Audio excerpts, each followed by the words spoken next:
Deep in China, there sits a structure so massive that you could swallow the Pentagon, America's largest office complex, 3 whole times within its walls. And remember, the Pentagon is huge, with nearly 30,000 people walking its halls daily. Yet, compared to this behemoth, it looks like a mere broom closet. We are talking about the absolute biggest building on Earth by floor space. But what it hides inside is even crazier than its sheer scale. An ocean shoreline, a fully functioning sandy coast, complete with crashing waves, a winding river, a pirate vessel, and a fake sun suspended above. This glowing orb tricks your mind into feeling a hot summer day, completely masking the bitter cold, gray skies outdoors. And the wildest part? This inland marvel sits in a city most Westerners do not know, over 1,000 kilometers away from the actual sea. If this is already blowing your mind, please tap that like button and subscribe so you catch all our future deep dives. By the end of this story, you are going to learn how a mammoth project like this actually got off the ground, who masterminded the whole thing, and the crazy reason why its creator was entirely missing from his own grand opening. The sheer size, the fake ocean, and the dark history behind it are far wilder than you might guess. Let us dive right in. The raw stats are just hard to wrap your head around. The structure is known as the New Century Global Center, located down in the southern stretch of Chengdu, right in China's Sichuan province. Just hearing the measurements will make your brain do a double take. It stretches out for 500 meters. To picture that, line up 5 American football fields back to back. The width spans 400 meters, and it reaches 100 meters into the sky, towering up 18 stories. The total floor space is a staggering 7 million square meters. That is not just the land it sits on, that is every single level stacked and combined. To put a real feeling to that number, imagine a typical American shopping mall with its food court, multiplex cinema, and big department stores. Now, copy and paste that mall 40 times over, and shove all of those clones together under a single roof. That is roughly the volume we are dealing with here. But the immense size is only half the tale. The contents are what truly baffle the mind. It contains a massive retail paradise, featuring themed walkways designed to mimic a sun-drenched coastal village in southern Europe. Entire office skyscrapers are literally embedded into the exterior shell of the structure itself. Then there is an intercontinental hotel boasting about 1,000 rooms, where many guests can step out onto private balconies to peer directly down into the sprawling belly of the complex. You will also find an IMAX movie theater, an indoor ice skating rink, massive convention halls, endless dining spots, and a live theater. And sitting right at the core of all this madness is the beach. That feature really needs its own explanation. The shore that has no business being there. They call this indoor coastline Paradise Island Water Park, and it completely dominates the heart of the building. The sandy shore alone sprawls across 5,000 square meters, sloping gently into a wave basin that rivals a small lake. On a packed weekend, 6,000 visitors can splash around the water park simultaneously, while thousands more wander the surrounding shops and cafes. The massive pool uses a heavy-duty mechanical system to push rolling surf onto the sand on a very strict schedule every few minutes. Wrapping around the entire zone is a lazy river that floats guests on inner tubes, past tropical palm trees and fake rock formations. Water slides twist down from the towering upper decks. A life-sized pirate ship is permanently docked on the sand, serving as a massive climbing structure for kids. Looming over all this, suspended from the massive steel ceiling, is the artificial sun. This is no ordinary set of lights. The massive rig blends incredibly bright lamps with powerful heating elements that physically warm the air in the vast open space, even heating up the surface of the sand.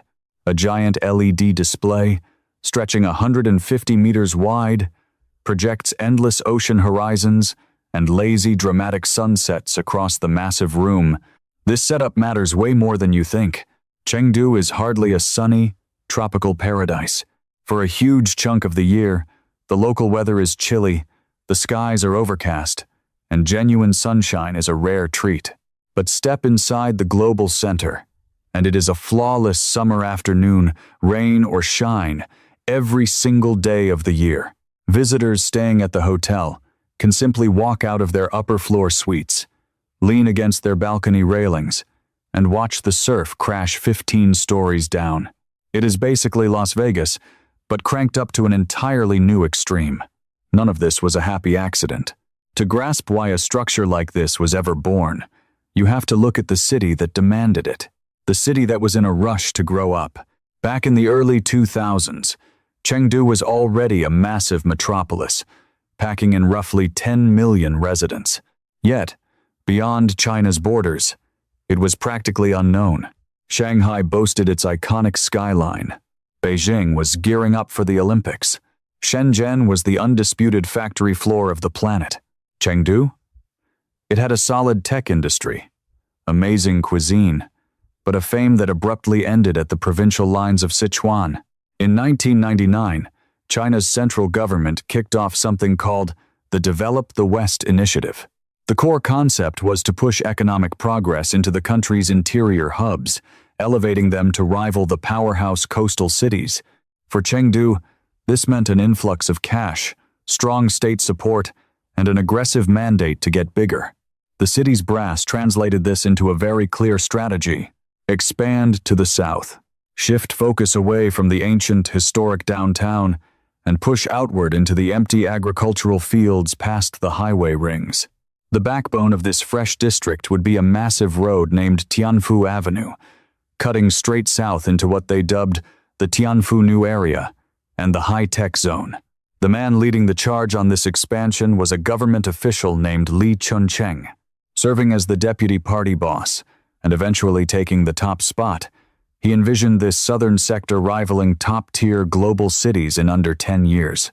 He accelerated the urban sprawl so relentlessly that locals started calling him Demolish Li.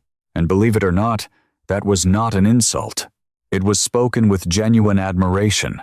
Li desperately needed a real estate mogul who could keep up with his frantic timeline. He discovered exactly that in Deng, an ex-military man turned businessman who headed up the exhibition and travel group. Throughout the 90s, Deng had been busy erecting convention centers and hotels all over Chengdu. By the start of the 2000s, his enterprise absolutely ruled the city's private hospitality scene. Fast forward to 2003, and Deng's corporation secured a massive chunk of property down in that new southern zone, snagging it at a cost shockingly lower than the going market rate. On that plot, he constructed the Century City New International Convention and Exhibition Center, which threw open its doors in early 2008, instantly becoming the premier destination for massive trade shows across the western half of China. The gamble paid off flawlessly. It dragged corporate travelers straight into the fresh southern district, packed the local lodgings, and injected a much-needed pulse into the developing area. For official Li, it was proof that expanding south was a legitimate financial goldmine. For Deng, it proved he could execute massive projects at a magnitude that almost no other private builder in the country could touch. That massive win paved the way for something exponentially more ambitious, and it all kicked off with one remarkably basic concept: constructing an entire city indoors. The pitch for the global center was incredibly simple. Deng's firm already owned the empty lots adjacent to the thriving convention center. That venue was already pulling in massive crowds, and the obsession with transforming Chengdu into the next Shanghai or Hong Kong was still dictating every big move the local government made. The plan? Erect a single megastructure. Cram it full of corporate suites, shopping districts, luxury lodging, and endless amusements. Ensure it dwarfed absolutely anything standing in Shanghai or Hong Kong. Plop it right on the land they had already grouped together. Give Chengdu a towering monument to prove its status to the world. By 2010, the concrete foundations were actively being poured. The primary skeleton of the building hit its peak height by the tail end of 2012, barely 2 years after they started digging. For a structure of this immense size, that kind of speed is honestly hard to fathom. The blueprints were drawn up by Zhongsheng architects out of Shenzhen, who styled the entire outer shell around a nautical motif, perfectly pairing with the ocean vibe planned for the interior. The roof features long, elegant curves designed to look like crashing surf. The highest corners fan out into shapes that the designers likened to flying seagulls. A gigantic glass canopy arcs over the sprawling central void, inviting real sunlight in when the weather is nice, and acting as the vaulted sky over the fake ocean when it is not. The retail heart of the complex eats up roughly 400,000 square meters of shopping and fun spread across the bottom levels. The floor plan is divided into heavily themed areas, famously featuring a Mediterranean avenue complete with colorful storefronts, curved archways, and window displays, all mimicking a sleepy, coastal town in southern Europe. Wrapping around these shopping floors are about 700,000 square meters of corporate offices, forming the thick outer shell of the entire building. Shuffling people through a mammoth complex like this demanded heavy-duty infrastructure, leaning closer to a bustling airport terminal than a standard shopping mall. Upwards of 240 elevators shuttle guests through the distinct office wings, hotel zones, and mall sectors. The subterranean parking garages can swallow up at least 10,000 vehicles across several floors. There is even a subway station that dumps riders straight into the basement levels, meaning tens of thousands of daily tourists can visit without ever setting foot on a street-level sidewalk. Keeping the climate balanced inside that cavernous central atrium was an absolute engineering nightmare. That artificial sun pumps intense heat and light into millions of cubic meters of trapped air. Meanwhile, the crashing wave pool, the winding river, and thousands of sweating bodies are constantly pumping heavy moisture right back into that exact same air. They had to install a massive, custom mechanical plant just to juggle the heating, cooling, and extreme humidity of that main room, while the surrounding hotel suites and office blocks rely on completely separate climate grids with their own distinct needs. The fake beach also required plumbing on a scale you would normally see in a small municipality, not a single property. Giant filtration networks constantly scrub the water for the surf pool and the lazy river. Thick waterproof barriers line the absolute bottom of the atrium, because even a minor leak would flood straight down into the massive parking garages underneath. The building also sits in a highly active earthquake zone. The devastating 2008 Wenchuan tremor claimed almost 90,000 lives just 80 kilometers away, a mere 2 years before they broke ground. Engineers had to double-check the structural blueprints against the newest seismic regulations, utilizing the massive outer office blocks as heavy-duty braces to keep the hollow central atrium perfectly stable. And handling fire safety for a space that can pack in over 100,000 people simultaneously required intense strategizing, with specialized escape corridors woven throughout the entire maze. The grand ribbon cutting finally went down on July 1st, 2013. Storefronts unlocked their doors. The movie screens lit up. The indoor beach took its very first paying swimmers. The Intercontinental Hotel started checking in guests. By that September, the whole facility was buzzing at near total capacity. There was just one glaring omission at the big launch party, and that missing piece sparks the most gripping chapter of this entire saga. The man who made it all happen was nowhere to be found. Deng, the real estate tycoon who dreamed up and pieced together the biggest structure on the planet, completely missed his own grand opening. He was not out of town. He was not sick in bed. He was actually behind bars. In late February of 2013, just a few months prior to the Global Center's massive debut, Chinese law enforcement took Deng into custody. This probe was directly linked to Li Chuncheng, the government cheerleader for the southern expansion, who had been swept up by the Central Commission for Discipline Inspection back in December of 2012.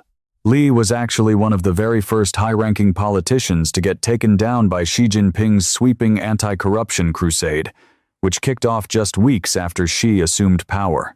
Detectives zeroed in on real estate deals and building permits issued during Li's reign over Chengdu's aggressive push to the south. Investigators eventually claimed that the incredibly cheap property rates Deng scored for the Global Center were the direct result of kickbacks handed to Li and other bureaucrats, ensuring smooth approvals and political cover. Meanwhile, Deng's employees were simply instructed to say their boss was unavailable. The exhibition and travel group kept right on prepping the massive complex for launch day, acting like everything was perfectly normal. The surf machines still rolled, the fake sun still fired up, the storefronts still welcomed shoppers. By November of 2013, official indictments dropped.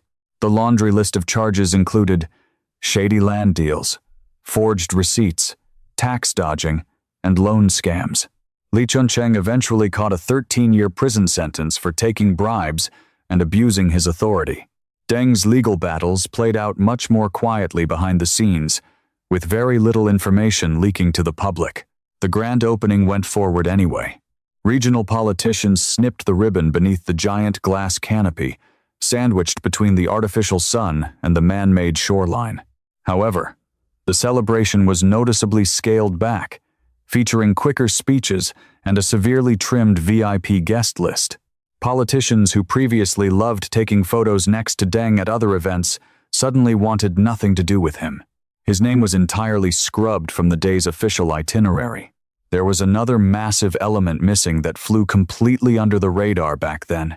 When the original property agreement for the Global Center was inked, it hinged on a massive promise: a sprawling cultural arts hub, envisioned by the world-famous architect Zaha Hadid, was supposed to be erected on the lot right next door. The blueprints featured a stunning art gallery, a massive theater, and sprawling public exhibition spaces, all tucked beneath a gorgeous, flowing roof. This public arts complex was the entire political excuse for handing a private builder such an unbelievable deal on the land. Giving a tycoon that much cheap commercial space could easily be justified to the public, as long as the city got a world-class cultural monument in return. Well, the Global Center debuted exactly on time. The Hadid Cultural Center absolutely did not. Only its bare, structural skeleton could be seen out the windows of the Global Center's upper levels, while its insides remained completely hollow. The profit-driven mega mall sprinted to the finish line, while the community's promised reward was left in the dust. The beautiful arts complex that made the whole sketchy deal possible never actually materialized the way it was pitched. That massive gap between the grand promises and reality quietly faded into a minor detail of history. Yet, the broader saga of the Global Center itself just kept rolling forward. What the building eventually became, the Global Center kept its doors open through all the drama. Stores kept selling. Tourists kept booking rooms. The artificial tide kept rolling in. A temporary executive team steered the ship, while state-backed banks managed the massive debts, and Chengdu's local government kept a very tight watch on the operation. Shutting the place down was never a real option. Having an abandoned, record-breaking monolith rotting in the core of the fresh southern zone would have tanked real estate prices for miles and broadcasted to the world that the entire southward expansion was a massive flop. Those first few years were definitely bumpy. The surrounding neighborhoods were still under construction, and most of Chengdu's hardcore shoppers still preferred the historic downtown districts. Large chunks of the upper shopping levels struggled to pull in regular crowds, and quite a few early businesses went under before their first leases even expired. But the city kept aggressively expanding. Tech firms and corporate headquarters began filling up the high-rises lining Tianfu Avenue. The subway system pushed even deeper south. The number of residents and office workers surrounding the Global Center swelled consistently year after year. By the latter half of the decade, the office wings boasted solid rental numbers, and the weekend rush through the retail floors and indoor beach had finally established a steady, healthy pulse.